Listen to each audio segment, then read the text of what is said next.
کیسے رکھے ہوئے ہیں، کپڑے کیسے پہنتے ہیں، نہیں، آپ نے کس انداز سے بات کی؟ آپ نے فرمایا نعم الرجل خریم الاسدی، خریم اسدی بہت اچھا بچہ ہے، اچھا نوجوان ہے، بس 2 کام کرے، بال چھوٹے کر لے اور کپڑے ٹھیک کر لے۔ یوں فرماتے کہ کتنا برا آدمی ہے، بال دیکھو کیسے ہیں، کپڑے کیسے، پہلے تعریف کی۔ دیکھو کسی انسان کو لینا ہو تو اس سے آدمی محبت کرے، اس کی اچھائیوں کو دیکھے۔ ہمارے ایک بزرگ فرمانے لگے کہ ہمارے گھر میں کبھی کسی سے لڑائی نہیں ہوئی، ساس کی بہو سے اور بھاؤجوں سے، بھابھیوں سے، نندوں سے کوئی لڑائی نہیں ہوئی۔ کہتے ہیں اس کی وجہ کیا ہے کہ ہمارے والد صاحب نے یہ پابندی لگائی ہے، اس کی گول تھوڑی سی کم کریں، یہ پابندی لگائی ہے کہ کوئی کسی کی غلطی کے بعد کوئی کسی کے برائی نہیں بیان کرے، اس کی اجازت نہیں ہوتی کہ 2 آدمی بیٹھے اور وہ کہیں جی فلاں ایسا ہے فلاں ایسا ہے، اس کو غیبت کہتے ہیں۔ اور اللہ کے نبی نے فرمایا کہ غیبت کا گناہ یہ زنا سے بڑا گناہ ہے۔ جب تک گھر میں غیبت ہوگی، ساس بہو کی، بہو ساس کی، نندوں کی، بہنوں کی، بھابھیوں کی، تو اس گھر کے اندر جو ہے وہ لڑائی ہوگی، جھگڑا ہوگا، اسی وجہ سے گھر خراب ہوتا۔ تو اپنے گھر کو غیبت سے پاک کرے، درگزر کرے، صبر کرے اور معاف کرے۔ دیکھو اللہ تعالیٰ کیسے انسان کی غلطیوں کو معاف کرتے ہیں، تو ہم بھی لوگوں کو معاف کریں۔ پھر اللہ تعالیٰ نے فرمایا کہ وہ لوگ جو کسی رسول کو مانتے اور کسی کو نہیں مانتے تو یہ پکے کافر ہیں۔ جیسے لوگ یہ کہتے ہیں نا جی عیسائیوں میں کیا برائی ہے، وہ تو عیسیٰ علیہ السلام کو مانتے ہیں، تو وہ عیسیٰ علیہ السلام کو تو مانتے ہیں، اللہ کے رسول کو نہیں مانتے۔ یہودیوں میں کیا خرابی ہے، وہ حضرت موسیٰ علیہ السلام کو مانتے ہیں، حضرت عیسیٰ علیہ السلام کو نہیں مانتے، اور کہتے ہیں جی ان کو تو ہم نے قتل کیا ہے، ان کو ہم نے سولی پہ چڑھایا، یہودی تو یہ کہتے ہیں۔ تو اللہ تعالیٰ نے یوں ارشاد فرمایا کہ اگر کوئی آدمی اللہ کا انکار کرے اور اس کے کسی ایک رسول کا بھی انکار کرے اور یہ کہتا ہے کہ ہم بعض کتابوں کو مانتے ہیں بعض کو نہیں مانتے، تو یہ پکے کافر ہیں، اور ان کے لیے اللہ تعالیٰ نے ذلت والا عذاب تیار کیا ہوا ہے۔ ایمان والے تو وہ ہیں جو اللہ پر ایمان لائے، اللہ کے سارے رسولوں پر ایمان لائے، ایسے لوگوں کو اللہ تعالیٰ اجر و ثواب دیں گے۔ حضور صلی اللہ علیہ وسلم کو مشرکین مکہ آپ سے بھی مختلف قسم کے سوالات کرتے تھے، اور وہ سوالات اپنی جگہ پر ہیں، لیکن یہودیوں نے بھی آپ سے کچھ سوالات کیے۔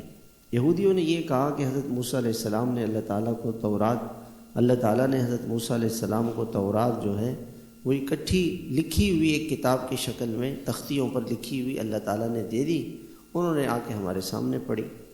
تو اللہ تعالیٰ یوں کیوں نہیں کرتے کہ قرآن آسمان سے آ جائے، ہم سب دیکھیں، آسمان سے آ رہا ہے، ہم کہیں گے یہ اللہ کی کتاب ہے۔ تو اللہ کے نبی کے دل میں یہ بات ہوتی کہ اگر یہ جو اس طرح کے سوالات کر رہے ہیں، اگر ان سوالات کا اللہ تعالیٰ جواب دے دے اور یہ کتاب اللہ ایسی نازل کر دے تو اس میں کیا حرج ہے؟ تو اللہ تعالیٰ نے اس کا جواب دیا کہ اس طرح کی جو باتیں کرتے ہیں نا، یہ صرف ضد کی وجہ سے، حسد کی وجہ سے، بغض کی وجہ سے، یہ ماننے والے نہیں ہیں۔ انہوں نے تو اس سے بڑی یہ گستاخیاں کرتے ہیں، شرارتیں کرتے ہیں، بڑی بڑی بے ادبیاں کی۔ بے ادبی کیا کی کہ حضرت موسیٰ علیہ السلام کچھ لوگوں کو اللہ تعالیٰ نے فرمایا کہ آپ اپنے قوم کے 70 بڑے علماء اچھے لوگوں کو میرے پاس لے کر آئیں۔ وہاں لے گئے، وہاں جب لے گئے تو لے جانے کے بعد اللہ تعالیٰ نے ان سے گفتگو کی، تو یہ کہنے لگے کہ یہ آواز تھوڑی تیز ہو گئی، ان سے کہنا گونج زیادہ ہے، یہ کہنے لگے کہ پتہ نہیں یہ کون ہم سے باتیں کر رہے ہیں، ہم تو اللہ کو دیکھنا چاہتے ہیں۔ اب اللہ تعالیٰ کو دیکھنا یہ تو گستاخی کی بات ہے۔ اللہ تعالیٰ نے یہ فرمایا کہ دنیا میں کوئی اللہ تعالیٰ کو نہیں دیکھ سکتا، آخرت میں دیکھے گا، وہ بادشاہ ہے، اس کی مرضی ہے۔ تو اللہ تعالیٰ اس پر ناراض ہو گئے اور اللہ نے اس شرارت کی سزا یہ دی اور سب کو موت دے دی، مر گئے سارے۔ موسیٰ علیہ السلام اللہ کے سامنے روئے دھوئے کہ یا اللہ، میں قوم کے لیڈروں کو لے کر آیا تھا، وہ یہاں مر گئے، تو قوم یہ کہے گی آپ نے مروانے کے لیے ان کو لے کے گئے تھے، اور میری دشمن ہو جائے گی، ان کو معاف کر دیں، اس سے غلطی ہو گئی، ابھی ان کو زندہ کر دیں تو یہ پھر جائیں گے واپس، یہ جا کے قوم کو ساری بات بتائیں گے۔ تو یہ ایسی بڑی بڑی گستاخیاں کر چکے ہیں۔ پھر اس کے بعد انہوں نے بچڑے کو اپنا خدا بنا لیا۔ یہ قصہ آگے آئے گا۔ حضرت موسیٰ علیہ السلام جب بنی اسرائیل جب تورات لینے گئے اللہ کے پاس، اللہ نے کوہ طور پہ بلا لیا، 40 دن وہاں لگ گئے۔ پیچھے سے انہوں نے کیا کیا کہ جو سونا چاندی فرعون سے ان کو ملا تھا اس کو انہوں نے جمع کیا۔ تو سامری ایک آدمی تھا، اس نے ایک بچڑا بنایا، اور اس بچڑے کے اندر اس نے جبریل امین جب آئے تھے فرعون کو غرق کرنے کے لیے، تو ان کے گھوڑے کے ٹاپ کے نیچے جو مٹی تھی وہ اٹھا لی تھی۔ وہ مٹی اگر کسی چیز میں ڈال دی جاتی تو اس میں روح آ جاتی، تو اس مٹی کو اس بچڑے میں ڈالا تو وہ بچڑا بولنے لگا۔ تو بنی اسرائیلی کہنے لگے کہ یہ ہمارا خدا ہے۔ موسیٰ علیہ السلام تو بھول گئے، کوہ طور پر پتہ نہیں کہاں چلے گئے، ہمارا خدا تو یہ بچڑا ہے۔ بھئی بچڑے کو تو آپ لوگوں نے خود اپنے ہاتھ سے بنایا ہے، نہ کسی کو نفع پہنچا سکتا ہے نہ کسی کو نقصان پہنچا سکتا ہے، وہ تو جانور ہے، وہ خدا کیسے بن سکتا ہے؟ تو اس جرم پر اللہ تعالیٰ نے کہا کہ اب اس کی سزا تمہیں یہ ملے گی کہ جن لوگوں نے بچڑے کی عبادت کی ہے ان کو قتل کیا جائے گا۔ یہ گستاخی انہوں نے کی۔ جب یہ اللہ کے پاس پہنچ گئے، یہ لوگ اللہ کے پاس گئے، تو اللہ تعالیٰ نے فرمایا کہ تمہیں تورات پر عمل کرنا ہوگا۔ انہوں نے کہا نہیں ہم نہیں مانیں گے۔ تو اللہ تعالیٰ نے سزا کے لیے کوہ طور کو اوپر پہاڑ اٹھایا اور ان کو اوپر کر دیا، اور کہا کہ اگر نہیں مانو گے تو ابھی پہاڑ ہم گراتے ہیں۔ انہوں نے کہا نہیں ہم مانتے ہیں۔ یہ تو اس طرح کی گستاخیاں کر چکے ہیں۔ اور اللہ تعالیٰ نے ان سے یہ کہا تھا کہ ایک جب حضرت موسیٰ علیہ السلام فرعون غرق ہوا تو اللہ تعالیٰ نے ان سے یہ کہا کہ تم شام جاؤ، بیت المقدس اس زمانے میں کافروں کے پاس تھا، تو ان سے جہاد کرو، اور اس جہاد کے نتیجے میں کیا ہوگا کہ اللہ تعالیٰ تمہیں فتح دے دیں گے۔ انہوں نے کہا نہیں ہم نہیں جائیں گے، نہیں مانی اللہ کی یہ بات۔ اور اللہ تعالیٰ نے ان سے یہ کہا کہ ایک قوم تھی یہودیوں کی جو مچھلیاں پکڑ کے مچھلیوں کا شکار کرتے تھے، اور اللہ تعالیٰ نے ان کی قوم کے لیے یہ حکم دیا تھا کہ ہفتے کے دن آپ لوگ مچھلیوں کا شکار نہیں کریں گے، سارا دن عبادت کریں گے۔ جیسے اس امت کو اللہ نے جمعے کا دن دیا، یہودیوں کو اللہ تعالیٰ نے ہفتے کا دن دیا۔ اور اللہ امتحان کے لیے یہ کرتے کہ جو مچھلیاں تھیں وہ ہفتے کے دن دریا کے اوپر آ جاتی، باقی دنوں میں نیچے ہوتی، اب ان کو نظر آ رہی ہیں۔ تو شیطان نے ان سے یہ کہا کہ ایسے کرو، حوض بناؤ، نالا، دریا سے ایک نالا نکالو اور آگے حوض بنا لو۔ تو ہفتے کے دن کیا کرتے تھے کہ وہ مچھلیاں ساری کی ساری جب دریا سے انہوں نے نالا بنایا تو نالے سے ہو کے حوضوں میں آ جاتی، جب حوض مچھلیوں سے بھر جاتے اس کو بند کر دیتے، اور اتوار کے دن اس کو شکار کرتے، اس کو پھر پکڑ لیتے، کیونکہ ہم نے تو ہفتے کے دن کچھ نہیں کیا ہے، ہم نے تو اتوار کے دن پکڑا ہے۔ تو یہ تو اللہ تعالیٰ کو دھوکہ دینا ہوا۔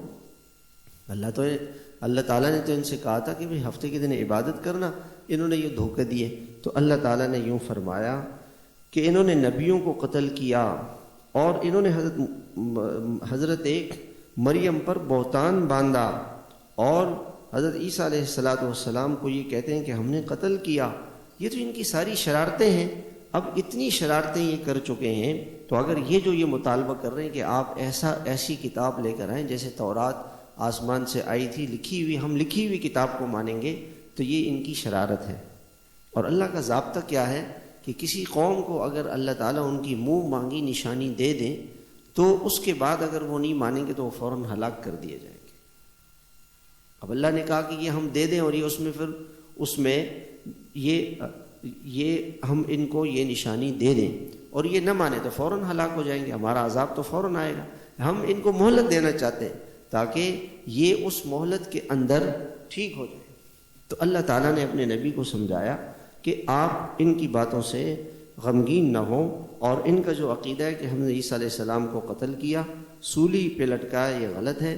اللہ نے ان کو آسمانوں پہ اٹھایا ہے، اور وہ قیامت سے پہلے دوبارہ دنیا میں آئیں گے۔ یہ لوگ جو ہے رشوت لیتے تھے، جھوٹ بولتے تھے، رشوت لیتے تھے، سود لیتے تھے، جو دھوکہ دے کر لوگوں کا مال کھاتے تھے۔ یہ لوگ تو ایسے لوگ ہیں، یہ تو ایسے لوگ ہیں۔ تو اللہ تعالیٰ نے ان کی کچھ باتیں، یہودیوں کی باتیں ارشاد فرمائی ہیں۔ اس کے بعد سورہ مائدہ شروع ہوئی۔ اس صورت میں اللہ تعالیٰ نے یہ فرمایا کہ جو تمہارا اللہ کے ساتھ عہد ہے وہ پورا کرو، کہ تم اللہ کے بندے ہو، اللہ تمہارا خدا اور رب ہے، اس رب کی بندگی کرو، اس کی بات مانو، اس کی فرما برداری کرو، اس کی کتابوں پر ایمان لے کر آؤ، اس کے رسولوں کی اتباع کرو، اور آپس میں اگر تمہارا کسی کے ساتھ عہد ہوا، جیسے ایک آدمی نے نکاح کیا تو وہ بیوی کو لے کر آیا ہے، اب اس بیوی کے کھانے پینے کا، اس کی ضروریات کا، اس کا خیال رکھے، اس کے ساتھ اچھا سلوک کرے، اس کے ساتھ نرمی محبت سے پیش آئے، اس کو پریشان نہ کرے۔ اگر کوئی کسی جگہ پر ملازم ہے تو اس ملازم نے اپنے مالک کے ساتھ یہ معاہدہ کیا ہوا ہے کہ جی میں 8 گھنٹے دوں گا اور ڈیوٹی پہ کروں گا، اب وہ جا کے معاہدے کے وہاں موبائل میں لگا ہوا ہے، دماغ اس کا کہیں اور ہے، ساری رات موبائل میں لگا رہا، اب صبح جو ہے وہ گیا دفتر میں تو سو رہا ہے۔ تو یہ جو ہے نا یہ وعدہ خلافی، یہ ساری چیزیں جس آدمی نے جہاں کہیں بھی کسی کے ساتھ کوئی ایگریمنٹ کیا ہے، اب اس ایگریمنٹ کو پورا کریں۔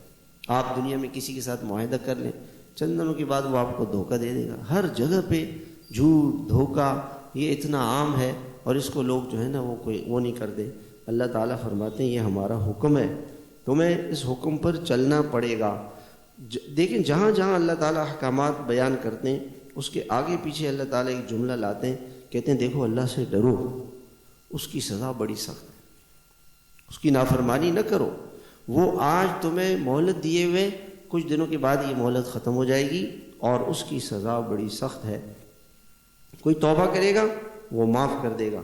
آگے اللہ تعالیٰ نے دوبارہ اس طرح کی آیتیں ذکر فرمائی، دیکھو اللہ سے ڈرو، اللہ تعالیٰ تمہارے سینوں کے اندر کے رازوں کو بھی جانتا ہے، اللہ کو تو سب پتہ ہے، اور اللہ سے ڈرو، اللہ کو تمہارے ہر کام کی خبر ہے۔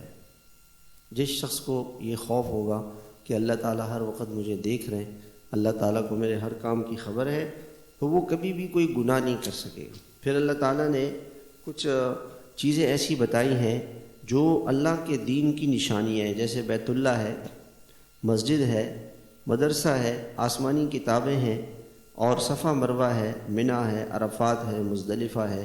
یہ سارے جو اللہ تعالیٰ کی دین کی نشانیاں ہیں، ان نشانیوں کا احترام کیا جائے۔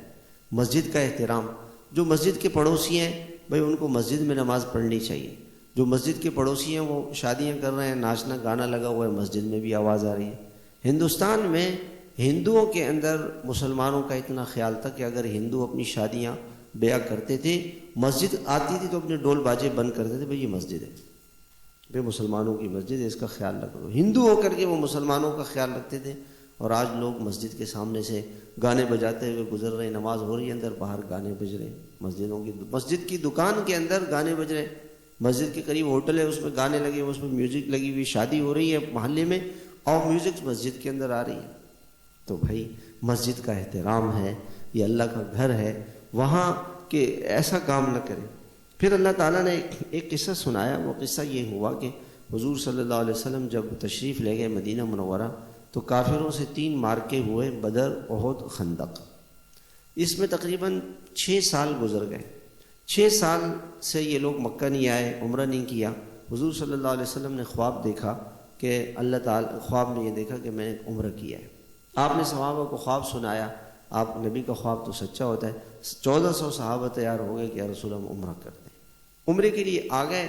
جدہ کے قریب شمیسی ایک جگہ ہے جہاں سے حدود حرم شروع ہوتے ہیں، آج کل اس کو شمیسی کہتے ہیں، اور چوکی بھی بنی ہوئی ہے وہاں، پہلے زمانے میں اس کا نام حدیبیہ تھا۔ وہاں پہنچے تو کافر آ گئے کہ جی ہم آپ کو بیت اللہ جو ہے وہ نہیں جانے دیں گے، عمرہ نہیں کرنے دیں گے۔ آپ نے فرمایا دیکھو بیت اللہ ایک بین الاقوامی جگہ ہے، کسی کی اجارہ داری اور کسی کی ملکیت اس پہ نہیں ہے، وہ تو اللہ کا گھر ہے، دنیا بھر کے لوگوں کے لیے کوئی بھی وہاں آ کر کے عبادت کرے، ان کا نہیں، ہم آپ کو نہیں چھوڑیں گے۔ صحابہ نے کہا کہ یا رسول اللہ اگر یہ ہمیں نہیں چھوڑتے اور بین الاقوامی قوانین کی خلاف ورزی کرتے ہیں تو ان سے لڑیں گے۔ آپ نے فرمایا نہیں، ہم بات کرتے ہیں، اگر یہ کسی بات پر صلح کر لیں ہمارے ساتھ تو ہم اس کے لیے تیار ہیں، ہم اس کے لیے تیار ہیں۔ خیر حضور صلی اللہ علیہ وسلم نے صلح کی۔ صحابہ اس موقع پہ بڑے غم میں تھے کہ یہ کیا بات ہے کہ ہم نے دب کے صلح کر لی اور ہم ابھی واپس جائیں گے اور اگلے سال عمرے کے لیے آئیں گے، بیت اللہ ان کا تھوڑی ہے، تو ساری دنیا کا ہے، ہمیں ان سے لڑنا چاہیے۔ تو اور دل کے اندر ایک دشمنی سی آ گئی۔ تو اللہ تعالیٰ نے فرمایا کہ اگر ان لوگوں نے تمہارے ساتھ دشمنی کی، زیادتی کی اور تمہیں مسجد حرام سے روکا تو کہیں ایسا نہ ہو کہ تم دشمنی میں حد سے تجاوز کر جاؤ۔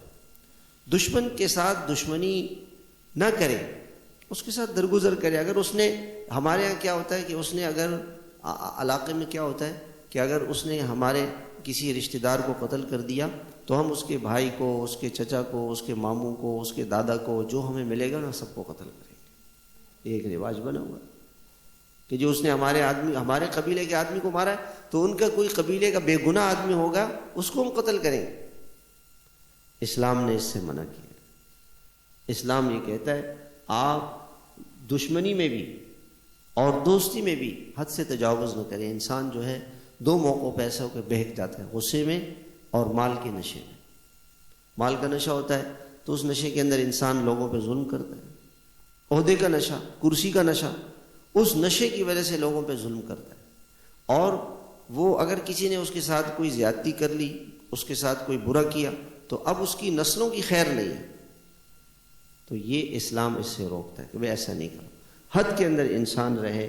نیکی کے کوئی آدمی برائی کر رہا ہے تو ہم اس کے معاون نہ بنیں. نیکی کے کام میں تو ہم معاون بنیں. ایک آدمی اچھائی کر رہا ہے, نیکی کر رہا ہے, ہم اس کے لیے معاونت کریں. برائی کے کام میں ہم معاون نہ بنیں. کچھ چیزیں اللہ نے حرام کی ہے, جیسے مردار جانور جو خود مر جائے, یا بغیر ذبح کیا ہوا جانور.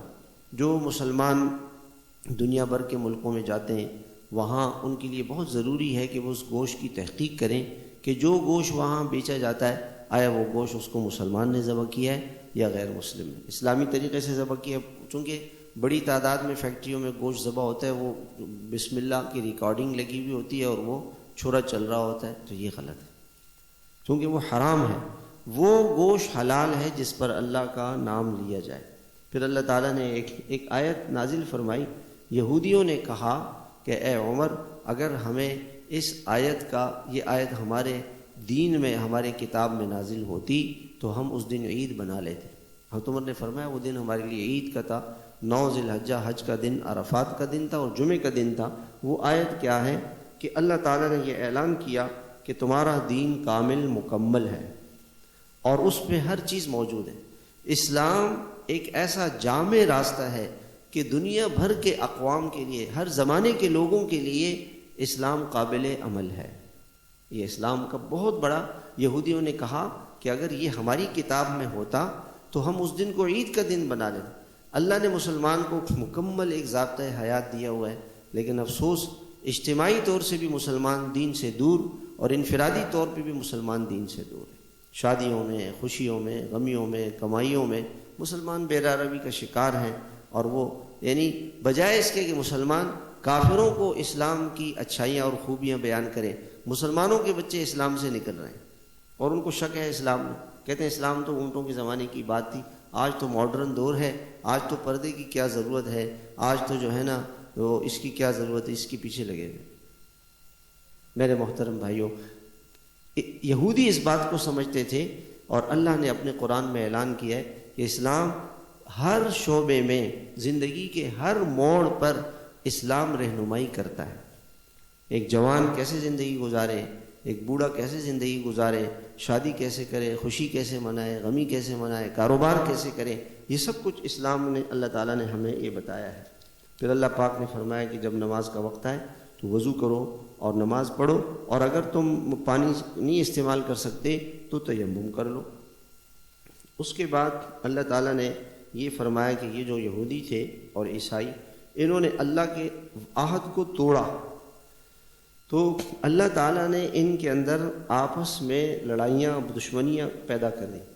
جو لوگ اللہ کی نافرمانیاں کرتے ہیں, گناہ کرتے ہیں, حرام کماتے ہیں, سود کا, رشوت کا, جھوٹ کا مال ہے, دھوکے کا مال ہے, پھر ان کے گھروں میں دشمنیاں ہوتی ہیں, چین نہیں ہوتا, سکون نہیں ہوتا. جو شخص یہ چاہے کہ میری زندگی میں سکون آئے تو وہ اپنے گھر میں حلال لے کر آئے, حرام سے بچے, حرام نہ لے کر آئے. اس کے بعد اللہ تعالیٰ نے ایک واقعہ ذکر کیا. وہ یہ واقعہ ہوا کہ حضرت آدم علیہ السلام کے 2 بیٹے تھے اور ان بیٹوں کی آپس میں ایک بات پر ناچاقی ہو گئی.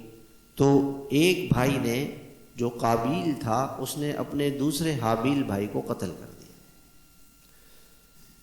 حابیل نے اس سے کہا, اچھا, قابیل نے کہا کہ میں تمہیں قتل کروں گا, میں تمہیں قتل کروں گا۔ تو حابیل نے کہا کہ اگر تم مجھے میری طرف ہاتھ بڑھاؤ مجھے مارنے کے لیے تو میں اپنا ہاتھ نہیں بڑھاؤں گا، میں تمہیں نہیں قتل کروں گا۔ کیوں؟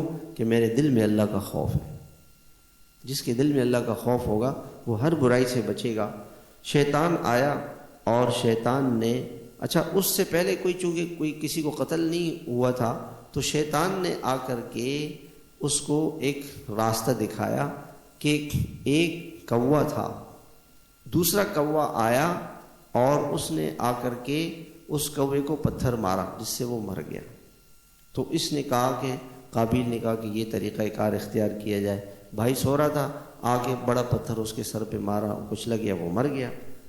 اور اب جب مر گیا اب یہ پریشان ہوا کہ میں کیا کروں اپنے بھائی کی لاش کے ساتھ، ابھی تک تو کوئی طریقہ کار نہیں تھا۔ اللہ تعالیٰ نے 2 کووں کو بھیجا، ایک کوا مرا اور دوسرے نے اس کے اوپر مٹی ڈال دی، تو پھر اس نے اپنے بھائی کو زمین میں دبا دیا۔ اللہ تعالیٰ فرماتے ہیں کہ جو کسی ایک انسان کو قتل کرے گا ناحق، وہ ایسا ہے جیسے اس نے ساری دنیا کو قتل کر دی، اور جس نے ایک انسان کو زندگی دی وہ ایسا ہے اس نے ساری دنیا کے انسانوں کو زندگی دی۔ اور فرمایا کہ جو دنیا میں زمین میں فساد مچائے گا، کسی کو قتل کرے گا، ڈکیتی مارے گا، لوگوں کو قتل کرے گا، اس شخص کی سزا قتل ہے اور اس کے ہاتھ پاؤں کاٹے جائیں۔ آج دنیا میں امن نہیں ہے۔ کیوں امن نہیں ہے؟ اس لیے کہ اللہ تعالیٰ نے جو قانون بتایا ہے دنیا میں امن کا، وہ کیا ہے کہ قاتل کو اس کی سزا دی جائے، ڈاکو کو اس کی سزا دی جائے۔ اگر اس کی سزا دی جائے گی تو دنیا میں امن و امان قائم ہو جائے گا۔ پھر اللہ تعالیٰ فرماتے ہیں اگر کافر قیامت کے دن سارے روئی زمین کا خزانہ اور اس سے دگنا خزانہ اللہ کو دے دے اور اللہ تعالیٰ سے یوں کہیں کہ اللہ مجھے آخرت کے عذاب سے بچا لے، تو یہ آخرت کے عذاب سے نہیں بچے گا۔ پھر اللہ پاک نے فرمایا کہ اے رسول، یہ جو کافر ہیں اور یہودی ہیں، منافق ہیں، یہ اسلام کے خلاف سازشیں کرتے رہتے ہیں، آپ پریشان نہ ہوں، اللہ آپ کی حفاظت کرے گا۔ ہر زمانے میں اسلام کو ختم کرنے والے لوگ موجود رہے اور اسلام سے مقابلہ کرتے رہے۔ اللہ تعالیٰ نے فرمایا کہ اے نبی، اے ایمان والو، یہودی اور عیسائیوں کو اپنا دوست نہیں بناؤ۔ وہ آپس میں تو ایک دوسرے کے دوست ہیں، ایک کافر کے ساتھ دوستی کرے گا لیکن مسلمان کا کبھی وہ دوست نہیں بن سکتا۔ کافر ہمارے ہمدرد اور خیرخواہ نہیں ہے، اور فرمایا کہ جو کافروں سے دوستی کرے گا وہ انہی میں سے ہو جائے گا۔ جو انسان کفر کا ماحول اختیار کرے، آج تو لوگ دوڑے جا رہے ہیں، کافروں کے ملکوں میں دوڑے چلے جا رہے ہیں۔ ہمارے ایک ساتھی آیا میرے پاس کہ میں ہالینڈ میں رہتا ہوں، اور کہا کہ مجھے مولانا تقی عثمانی صاحب سے ملنا ہے۔ میں ان کو لے گیا، اس نے مولانا سے پوچھا کہ مولانا میں اتنے عرصے سے ہالینڈ میں رہتا ہوں اور میں کیا کروں، میں رہوں کہ نہیں رہوں؟ حضرت نے فرمایا میں تو کسی بھی مسلمان کو یہ مشورہ نہیں دیتا اور مسلمان سے یہ نہیں کہتا کہ وہ کسی کافر کے ملک میں جا کے رہے۔ کیوں؟ کہ یہاں کوئی بات نہیں، پیسہ نہیں ہے، امن نہیں ہے، جان کا خطرہ ہے، مال کا خطرہ ہے، ایمان بچ سکتا ہے، وہاں ایمان نہیں بچے گا۔ ایمان سب سے قیمتی چیز ایمان ہے۔ آپ جس شخص کے پاس جو ایمان سے محروم ہو گیا، قیامت کے دن، آج مال و دولت کی وجہ سے ایمان سے محروم ہو گیا، قیامت کے دن یہ اللہ تعالیٰ کو پوری روئی زمین کے برابر سونا یا زمین کے سارے خزانے، اس سے دگنے خزانے اللہ کو دے گا، تو یہ اس کو کوئی کام نہیں آئیں گے، یہ چیزیں اس کو کام نہیں آئیں گی۔ اور فرمایا کہ وہ کافر جو اسلام کا مذاق اڑاتے ہیں، آپ ان سے دوستی نہ لگائیں، ان سے تعلق نہ رکھیں۔ پھر اللہ تعالیٰ نے فرمایا کہ اگر یہ یہود اور عیسائی اپنے مذہب پر عمل کریں اور اسلام نے جو کچھ ان کو سکھایا ہے یہ اس پر عمل کریں، تو اللہ تعالیٰ ان کو ہر طرف سے اپنی نعمتوں سے، رحمتوں سے نوازے گا، اوپر سے بھی نیچے سے بھی اللہ ان کو ہر چیز دے گا۔ آج مسلمان پریشان ہے، یہاں پریشان ہوا تو دوسرے ملک میں چلا گیا، اب وہ چاہتا ہے کہ جی اللہ کو ناراض یہاں کریں گے تو یہاں پریشان ہوں گے، دوسرے ملک میں جا کے اللہ کو ناراض کریں گے تو وہاں بھی پریشان ہوں گے۔ پریشانی تو اس وجہ سے ہے کہ اللہ ناراض ہے۔ اللہ کو خوش کر دیا جائے تو ساری پریشانیاں ختم ہو جائیں گی، سارے مسائل حل ہو جائیں گے۔ ایک مسئلہ ہے صرف کیا کہ اللہ کو خوش کیا جائے، اللہ کی اطاعت کی جائے، اللہ کی بندگی کی جائے۔ پھر اس کے بعد اللہ تعالیٰ نے یہ فرمایا کہ قسم کا کفارہ، کوئی آدمی اگر قسم کھا لے تو وہ قسم کا کفارہ یہ کہ وہ 3 روزے رکھے گا اگر توڑ دے۔ اور پھر اللہ تعالیٰ نے فرمایا کہ دیکھو شراب، جوا اور بت اور یہ جو ازلام پانسے اس کو کہتے ہیں، یہ جو مکے کے کافر تھے انہوں نے ایک بیت اللہ میں ایک تھیلا لٹکایا ہوا تھا اور اس میں تیر رکھے ہوئے تھے، اس پہ لکھا ہوا تھا کہ نہیں، ہاں نہیں اور کچھ تیروں پہ کچھ نہیں لکھا ہوا تھا۔ کوئی آدمی کہیں جاتا تھا تو وہ جا کے اس تھیلے میں سے تیر نکالتا، اگر اس پہ لکھا ہوتا کہ نہیں تو وہ نہیں کرتا تھا، اس پہ لکھا ہوا تھا کہ ہاں تو وہ کرتا تھا۔ کہیں غلط ہے۔ آج کل کی بھی ہمارے وہ بچپن کے زمانے میں ایک آدمی کے پاس طوطا ہوتا تھا اور وہ طوطے والے کو لوگ پیسے دیتے تھے، وہ طوطا ایک کارڈ نکالتا، اس میں پڑھتا آپ کی قسمت بہت اچھی ہے، وہ خوش ہو جاتا، طوطا قسمت بتاتا تھا۔ اب ہمارے ساتھ ایک واقعہ پیش آیا، ایک آدمی میرے پاس آیا، اس نے کہا کہ میں پریشان ہوں، کل پرسوں کی بات ہے، کچھ دن پہلے کی بات۔ میں نے ان سے کہا کہ بھی قرآن پاک کی یہ دعا ہے، رب انی لما انزلت الی من خیر فقیر، یہ پڑھو۔ حضرت موسیٰ علیہ السلام نے پڑھی، اللہ نے ان کی پریشانیاں دور کر دی۔ کچھ دنوں کے بعد اس کو مجھے فون آیا کہ میری بیوی بیمار ہو گئی بہت سخت، تو میں کسی عامل کے پاس لے کے گیا، اس نے کہا کہ آپ نے کوئی وظیفہ کیا ہے اور اس وظیفے کا ریئیکشن ہوا ہے۔ تو میں نے کہا پھر؟ کہا کہ انہوں نے کہا کہ آپ ان سے کہیں کہ وہ وظیفہ واپس لے لیں، وہ وظیفہ واپس لے لیں۔ تو میرے دل میں کہا کہ یہ تو اللہ کا بتایا وہ وظیفہ ہے، اب تم جا کے اللہ سے کہو کہ اللہ اپنے قرآن کو واپس لے لو۔ یعنی اس عامل نے کتنا ذہن میں فطور ڈالا۔ ہم نے تو اس کو، ہمارے پاس تو کوئی بھی آتا ہے ہم اس کو قرآن حدیث کے علاوہ کوئی چیز نہیں بتاتے، جو اللہ اس کے رسول نے، جو اکثر دم میں لوگوں کو قرآن کی دعائیں ہی بتاتا، اکثر آپ نے دیکھا ہوگا، سنا ہوگا۔ اب انہوں نے کہا کہ جی وہ مولوی صاحب سے کہو اپنا وظیفہ واپس لے، اس کا ریئیکشن ہوا، اس کی وجہ سے آپ کی بیوی بیمار ہوگی۔ کیسے لوگ میرے بھائیوں، شیطان کہاں کہاں لوگوں کو شیطان نے پھنسایا ہوا ہے۔ اللہ کے کلام میں طاقت ہے، اثر ہے۔ جو گناہ کر رہا ہے اس کی وجہ سے پریشانی آ رہی ہے، وہ نہیں بتا رہا کوئی۔ میں نے کہا بھی آپ گناہوں سے توبہ کرو، یہ تو اللہ کا ارشاد ہے کہ تم توبہ کرو گے تو میں تمہارے حالات ٹھیک کر دوں۔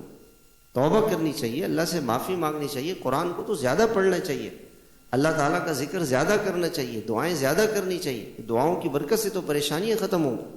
تو اللہ تعالیٰ نے فرمایا کہ جوا، شراب یہ گندا کام ہے، اس سے بچو، اس سے آپس کے اندر دشمنیاں پیدا ہوتی ہیں، اور اس سے نشہ، اللہ تعالیٰ نے نشے کو حرام کر دیا ہے۔ قرآن اس رمضان المبارک کے اندر اللہ کی بے پناہ مغفرت ہوتی ہے۔ حدیث میں آتا ہے کہ افطار کے وقت اللہ 10 لاکھ لوگوں کی مغفرت فرماتے ہیں، مگر ان لوگوں کی مغفرت شب قدر میں بھی نہیں ہوتی ہے جو نشہ کرتے ہیں، نشہ کرتے ہیں۔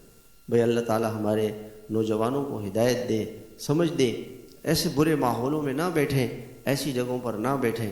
آج کل تو ایک بہت بڑا مافیا نوجوانوں کے پیچھے لگا ہوا ہے، ان کو نشوں میں، گناہوں میں، ہوٹلوں میں بیٹھے ہوئے، چھوٹے چھوٹے بچے سگریٹ پی رہے ہیں، چھوٹے چھوٹے بچے، وہ آج کل وہ کیا ہوا ہے، فلیور آئس اور وہ شیشہ پتہ نہیں کیا، اس کے باقاعدہ اس کے وہ دکان بنے، ہوٹلیں بنی ہوئی ہیں، لوگ وہاں رات بھر بیٹھ رہے ہیں۔ میرے محترم بھائیوں، یہ نشہ ایسی چیز ہے کہ اللہ اس شخص کی مغفرت نہیں کرے، دنیا بھی خراب، آخرت بھی خراب۔ ہم مسلمانوں کو، نوجوانوں کو بچائیں، اس ماحول میں لے کر آئیں، وہ اللہ اس کے رسول کی بات کو سنیں، ان کے دل میں اللہ کی محبت پیدا ہوگی، دین کی محبت پیدا ہوگی۔ اللہ ہم سب کو عمل کی توفیق عطا فرمائے۔ اللہم ربنا آتنا فی الدنیا حسنہ وفی الآخرۃ حسنہ وقنا عذاب النار۔ اے اللہ تعالیٰ امت مسلمہ کو ہدایت عطا فرما، ہمیں ہر گناہ سے، برائی سے ہماری حفاظت فرما۔ رمضان المبارک کی برکتیں، اس کے انوارات ہمیں عطا فرما، ہمیں صحیح طریقے سے تراویح پڑھنے والا، قرآن شریف سمجھنے والا، پڑھنے والا بنا دے، حقیقی روزہ رکھنے والا بنا دے۔ ہمارے گناہوں کو معاف فرما، ہماری دعاؤں کو قبول فرما۔ وصلی اللہ تعالیٰ علی خیر خلقی محمد وعلی آلہ وصحبہ اجمعین۔